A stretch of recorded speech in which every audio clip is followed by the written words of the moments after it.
Sebelumnya mari kita berdoa. Tuhan, di dalam Kristus tolonglah kami untuk merenungi sabda-Mu.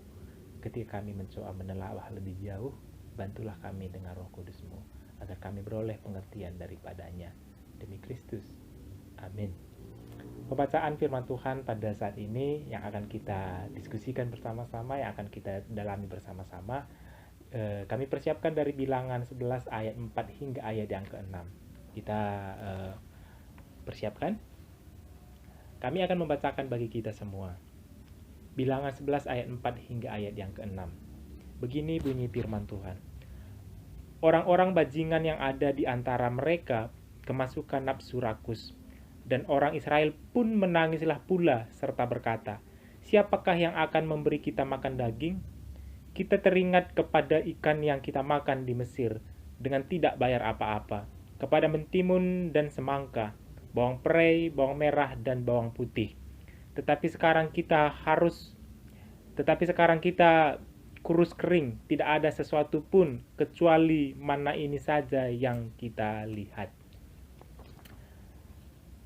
Sahabat kekasih Tuhan, hari ini kami memberi tema pada perenungan kita bersama-sama adalah waspada terhadap toxic people. Waspada terhadap toxic people. Arti toxic sebenarnya adalah racun.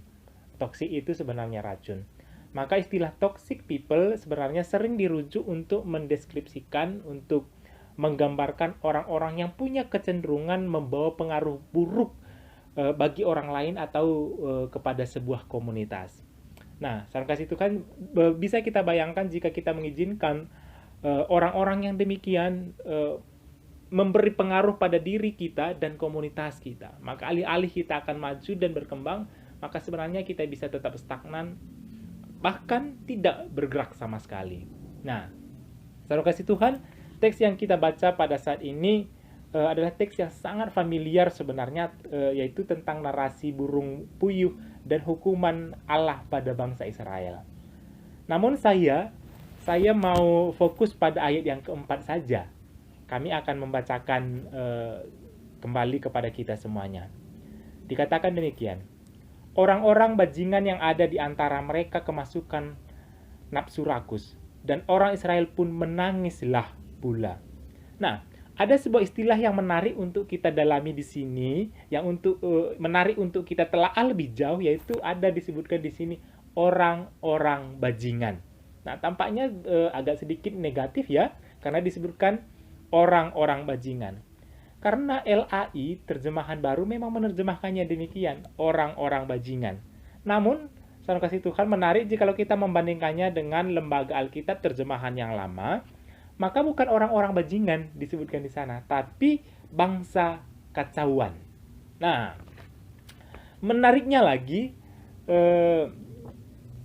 New International Version, Alkitab berbahasa Inggris, New International Version, menerjemahkannya juga agak sedikit negatif, yaitu dia menggunakan kata rebel, yang artinya sebenarnya adalah rakyat jelata atau orang-orang yang tidak tahu aturan begitu. Ini kan negatif sekali ya. Nah, sementara Alkitab bahasa Indonesia sehari-hari menggunakan kata orang asing. Nah, bagaimana kita mengerti makna terjemahan yang paling sesuai? Nah, maka jalan satu-satunya adalah kita bisa merujuk kepada bahasa aslinya, itu bahasa Ibrani. Bahasa yang digunakan, kata yang digunakan adalah asapsu, yang jika diterjemahkan secara harafiah sebenarnya adalah sekelompok orang. Nah, pada bagian ini tentunya yang dimaksudkan dengan sekelompok orang adalah orang-orang atau sekelompok orang, beberapa orang yang berada di tengah-tengah bangsa Israel. Nah, siapakah mereka ini? Siapakah sekelompok orang ini? Nah, seperti kita ketahui bersama, saat peristiwa keluaran dari Mesir, saat peristiwa yang maha dahsyat itu terjadi, bisa kita temukan rujukannya pada Keluaran 12 ayat yang ke-38. Dikatakan di sana begini.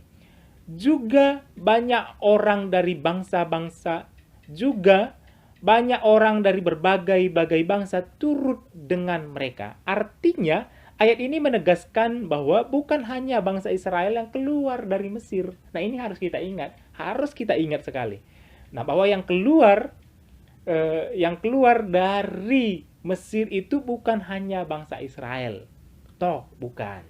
Dan yang menjadi bangsa Israel itu bukan murni keturunan dari Yakub. Ayat ini menegaskan bagi kita, dan ini semuanya sudah jelas tertulis di dalam Alkitab sebenarnya. Artinya, saudara kasih Tuhan, kita juga tahu ada beberapa orang dari bangsa-bangsa lain yang ikut menyatukan diri dalam peristiwa keluaran ini tadi, begitu. Nah, jadi yang dimaksud di sini oleh penulis bilangan sebagai asap sub tadi, ya orang-orang ini tadi, begitu. Orang-orang ini tadi yang menggabungkan diri, sekelompok orang-orang ini tadi yang menggabungkan diri dengan bangsa Israel. Nah, yang pasti kita sudah mengetahui bahwa yang dimaksudkan di sini sebagai asap sub atau orang-orang bajingan seperti yang diterjemahkan oleh LAI bukan dari kalangan orang Israel, namun mereka yang berasimilasi, mereka yang menyatukan diri pada peristiwa pada peristiwa keluaran itu.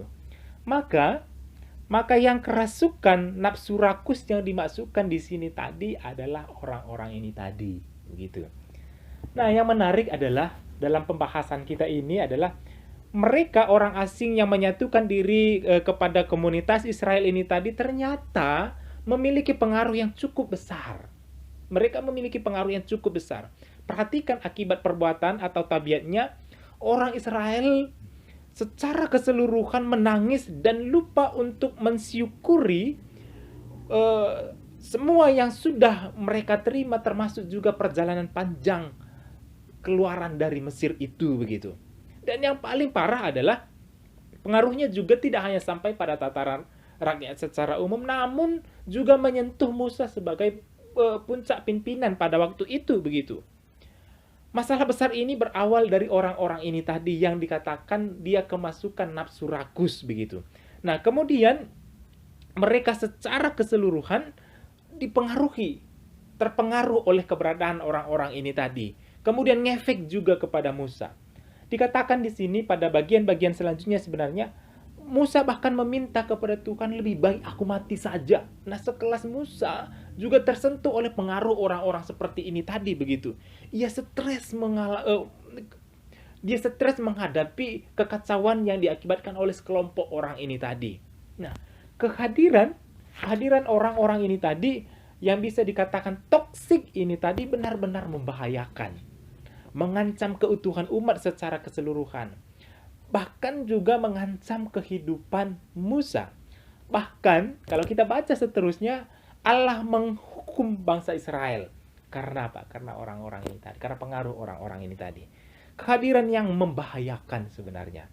Kehadiran yang membawa petaka. Pengaruh yang ia bawa sungguh mengancam keutuhan dan keselamatan umat secara umum.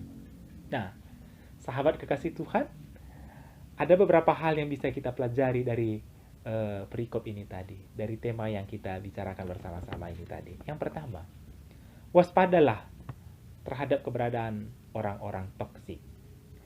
Kehadiran sekelompok orang ini tadi dalam cerita ini tadi benar-benar berbahaya, mengancam kehidupan bangsa Israel secara keseluruhan, termasuk juga Musa. Beberapa mereka harus mati di sana dan tidak sampai di negeri Kanaan. Jumlah orang ini tadi bisa saja tidak banyak, namun pengaruhnya bisa sangat mematikan. Ini bisa saja orang-orang yang dikatakan toksik ini tadi bisa saja bukan orang-orang yang asing bagi kita hari ini.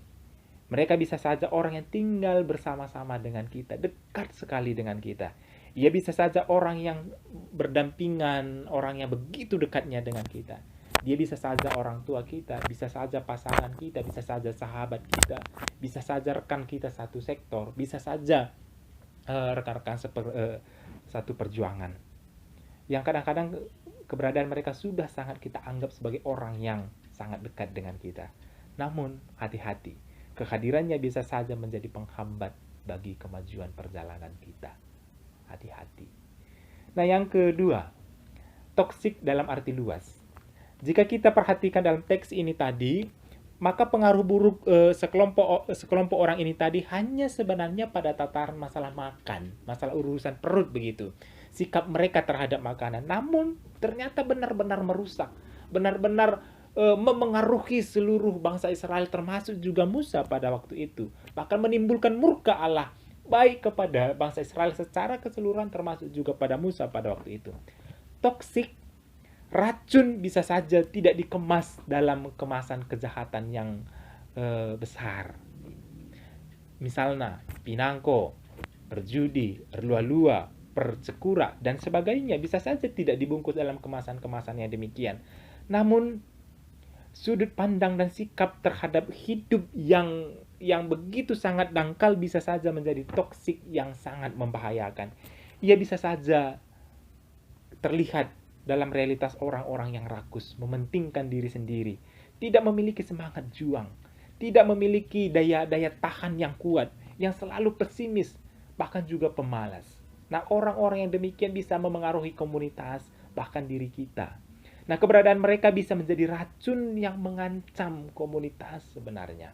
Nah, jadi hati-hatilah sahabat kekasih Tuhan terhadap keberadaan orang-orang yang bisa menjadi toksik bagi kita. Orang-orang yang tidak maju, orang-orang yang berpikiran dangkal, orang-orang yang hanya memikirkan masalah-masalah sederhana, namun efeknya bisa sangat luar biasa. Bayangkan, dalam narasi tentang yang kita baca tadi, hanya urusan perut.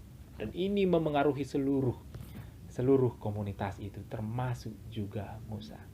Maka, saudara kasih Tuhan, hari ini kita diingatkan untuk memerhatikan keberadaan kita, supaya kita jangan menjadi orang-orang yang toksik, orang-orang yang menghambat kemajuan, orang-orang yang justru membawa petaka bagi orang lain. Dan di sisi lain kita juga harus hati-hati terhadap keberadaan orang-orang yang di sekitar kita. Meskipun kita begitu dekatnya dengan mereka, kita perlu menimbang apakah mereka orang-orang yang toksik atau tidak. Amin, mari kita berdoa. Tolonglah kami untuk jeli dan peka ya Tuhan, untuk melihat orang-orang yang ada di sekitar kami, yang mungkin kami bisa timbang sebagai orang yang sangat dekat dengan kami. Namun keberadaan mereka bisa saja menghambat kemajuan kami, menghambat perkembangan kami, bahkan juga menghambat iman kami kepada Engkau ya Tuhan. Berilah pertolongan dari Roh Kudus-Mu agar kami mengerti, mencerna semuanya ini. Demi Kristus. Amin.